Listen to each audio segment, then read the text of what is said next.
Oiartzungo udalean onartu berri dugu mugikortasun plana eta Arraguan egin genuen parte hartze prozesuan ere argi gelditu zen badaukagula arazo bat trafikoarekin Arraguako auzoan. Aldi berean aukera asko ematen dituen auzoa ere bada, bertatik pasatzen direlako garraio publiko desberdinak, dela trena, dela autobusa, bidegorrirako loturak ere badauzkagu, beraz lanerako materiala eduki badaukagu. Gaurko jardunaldiarekin nahiko genukena da, erakunde desberdinen arteko elkarlana sustatzea, hor daukagun arazo horreri nolabaiteko irtenbide bateratu bat emateko.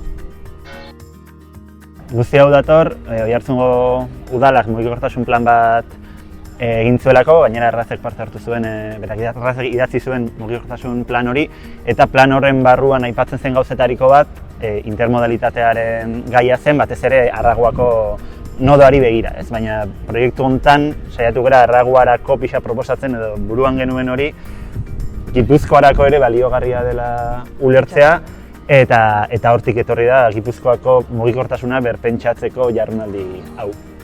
Eta horretan, Razek antolatzen ari da algoritmo bat, tresna digital bat, pixka bat intermodalidade horretan sortzen diren nodo ezberdinak lurraldean antolatzeko. Lurraldean markatu identifikatzeko gehiago. Orduan, nahi deguna da pixka bat identifikatu zeintzuk izan daitezkeen nodo horiek eta lurralde antolakuntzatik ekarpen egin daitekeen bakoitzean. Hori, eta hortik abiatuta proiektua pixat igual hor bukatuko da, ez?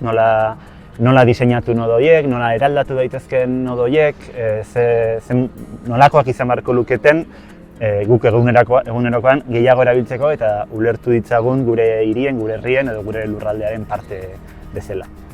Eta animatu gaitezen baita ere, garraio publiko gehiago erabiltzea, nodo hauek interesgarriagoak izateko eta bultzatzeko baita ere mugitzeko beste era bat lurralde mailan, ez?